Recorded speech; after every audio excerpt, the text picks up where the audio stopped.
semuanya, kami dari kelompok 7 membahas tentang COVID-19. Aku Gina dari Angkatan 22 NPM 22. Hai, aku Hoironisa dari Angkatan 22 NPM 27.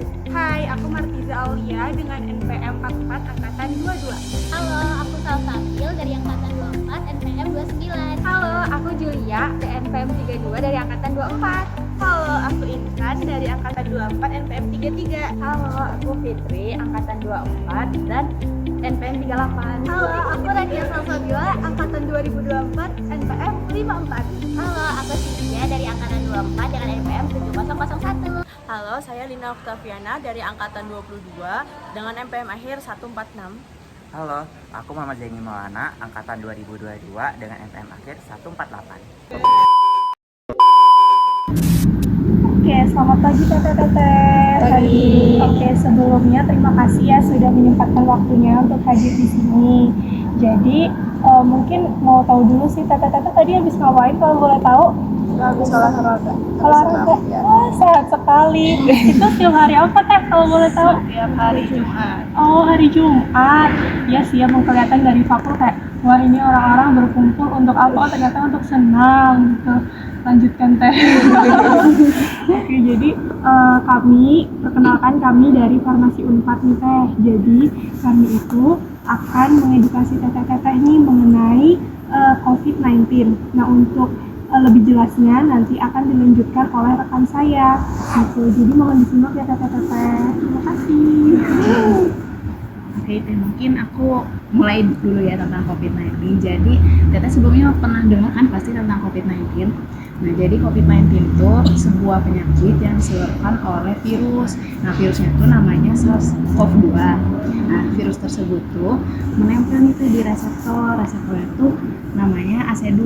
Nah, reseptor tersebut tuh ada di paru-paru, juga ada di jantung gitu. Nah, virus ini itu punya lapisan lemak nih teman-teman. Jadi kalau misalnya kita mau ngehilangin virus ini, kita cuci tangan aja. Nanti kalau misalnya kita cuci tangan, nanti lapisan lemak dari virusnya itu bakal rusak. Jadi nanti virusnya hilang dan kita juga jadi bersih gitu. Jadi jangan lupa buat cuci tangan ya. Kalau dari Teteh ada yang tahu nggak gejala COVID-19 itu apa aja? Yang umum-umum gitu Teh? Batuk. Iya, batuk. Batuk pilek, penciuman tuh nggak Iya. seperti biasanya gitu. Kalau nyium kayu putih nggak kecil. Penciuman hilang Ya, ya Teh. penciuman hilang. Mungkin dari Teteh dulu pernah ngerasain juga nggak kayak gitu? Iya. Pernah ya? Ya, ini. Oh gitu. Betul banget teh. Tapi gejala COVID itu nggak cuman demam dan batuk. Banyak orang yang ngerasa capek, sesak, sakit kepala, sakit tenggorokan, nyeri otot, mual, bahkan diare. Jadi kalau badan mulai nggak enak, apalagi nafas berat, langsung cek aja ya. Biasanya minggu pertama itu cuma gejala ringan kayak berdemam dan batuk, tapi untuk masuk minggu kedua itu sebagian besar orang makin parah kayak infeksi paru. Inilah kenapa kalau gejala makin berat jangan ditunda buat diperiksa.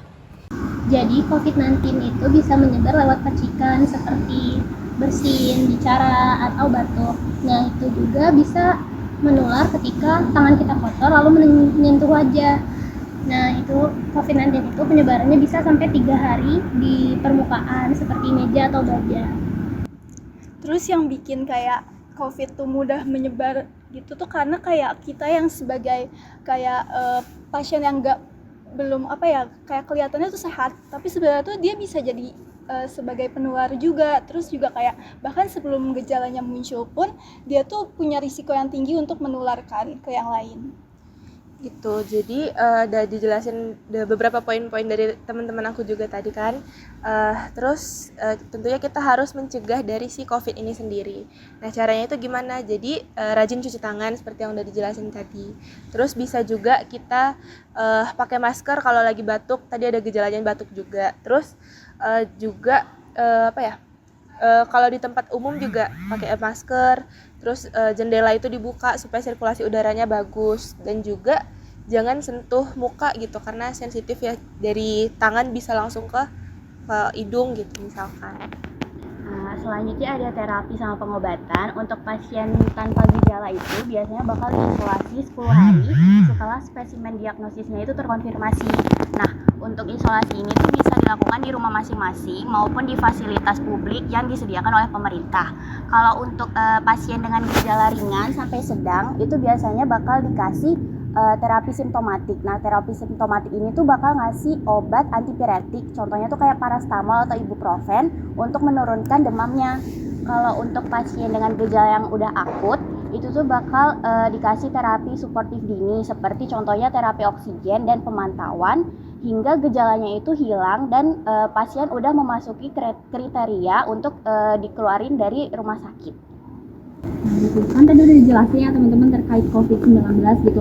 Nah, karena ini tuh jadi salah satu concern juga di Indonesia, apalagi di beberapa tahun ke belakang, itu sebenarnya dari pemerintah juga khususnya dari Kemenkes RI, itu tuh mereka udah kayak ngadain paket obat gitu, di mana di dalamnya udah ada obat-obat yang sesuai sama gejalanya tadi. Tadi kan gejalanya udah disebutin, ada demam, terus batuk, dan hilang indera penciuman gitu kan. Nah, itu dari Kemenkes sendiri udah nyiapin obat-obat buat ngobatin dari gejala tersebut gitu. Nah, tujuannya buat apa? Tujuannya ya tentu supaya sembuh gitu ya, supaya kita nggak salah juga minum obatnya. Jadi selain udah nyiapin obat, tapi Kemenkes juga udah kayak ngasih gimana cara pemakaiannya, gimana cara penggunaan obatnya. Nah, oke, selanjutnya Kemenkes juga nyiapin mengenai vaksinasi. Jadi untuk vaksin sendiri itu jangan sampai dilewatin ya teteh-teteh. Jadi itu tujuan penggunaan vaksin itu untuk mencegah dimana gejalanya itu nggak bakal terlanjur memberat. Jadi pokoknya kita mengurangi resiko untuk kita mengalami gejala yang berat. Jadi kita nggak perlu dirawat di rumah sakit. Jadi vaksin ini tujuannya itu untuk membantu tubuh kita untuk mengenali virus COVID tersebut. Jadi tubuh kita bisa lebih lebih siap untuk melawan virus tersebut sebelum terkena. Jadi untuk teteh-teteh yang mungkin belum vaksin atau belum booster, yuk segera untuk vaksin. Jadi vaksin itu adalah benteng pertahanan yang terbaik untuk tubuh. Oke, teteh-teteh, karena tadi udah dengerin nih edukasi dari kami, ada nggak dari teteh-teteh sendiri yang baru tahu tentang COVID-19 ini?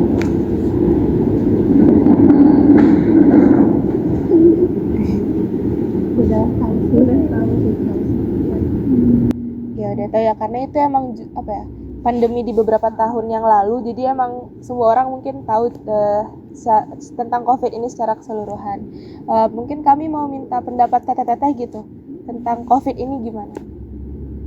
Atau mungkin ada dari teman-teman yang waktu pandemi kemarin itu sempat kena gitu, boleh bagi cerita itu gimana? Aja struggle-nya, terus diobatinnya kayak gimana aja? Sendiri satu keluarga kena, terus selama kita kena itu tuh interaksi sama orang tuh dikurangin karena takut juga nyebar ya. Karena ada kayak dikasih tahu orang yang kena COVID bakal diisolasi gitu, rumahnya tahu di mana gitu, kayak di desa gitu ada isolasinya. Terus kalau buat penyembuhannya, keluarga aku tuh minum obat kayak yang tadi teteh sebutin, ibuprofen, itu juga ngaruh buat penyembuhan, tapi nggak langsung begitu sembuh, bertahap.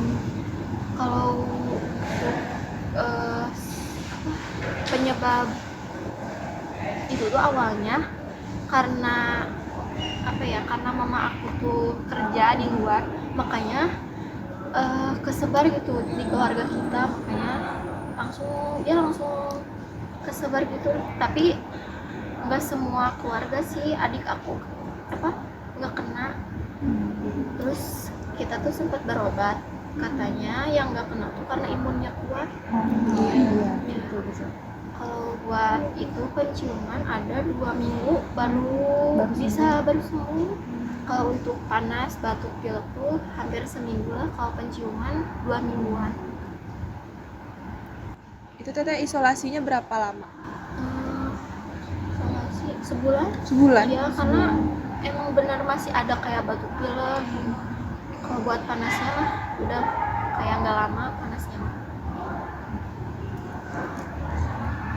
Berarti tete-tete di sini kira-kira udah pada vaksin belum teh? Udah.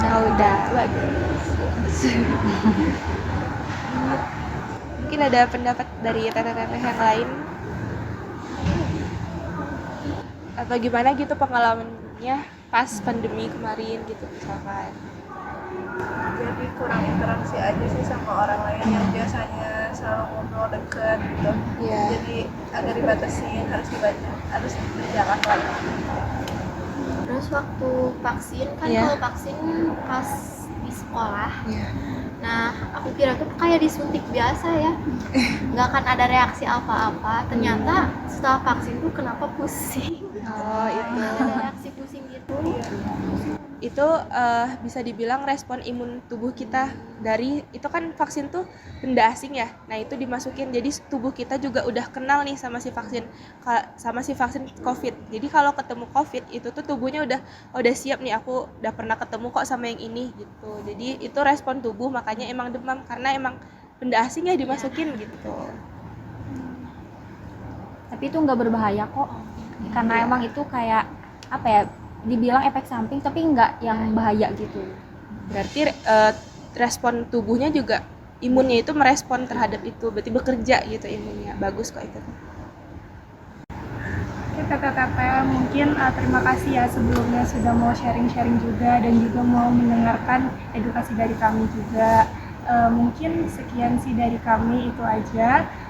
Semoga edukasi dari kami bisa bermanfaat ya buat teteh-teteh semua. Terima kasih teteh. Terima kasih teteh. Makasih ya, makasih banyak.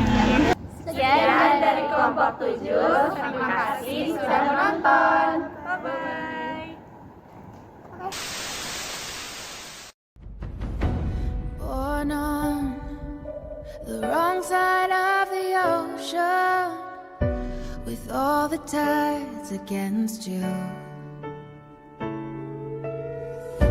You never thought you'd be much good for anyone, but that's so far from the truth. I know there's pain in your heart, and you're covered in scars.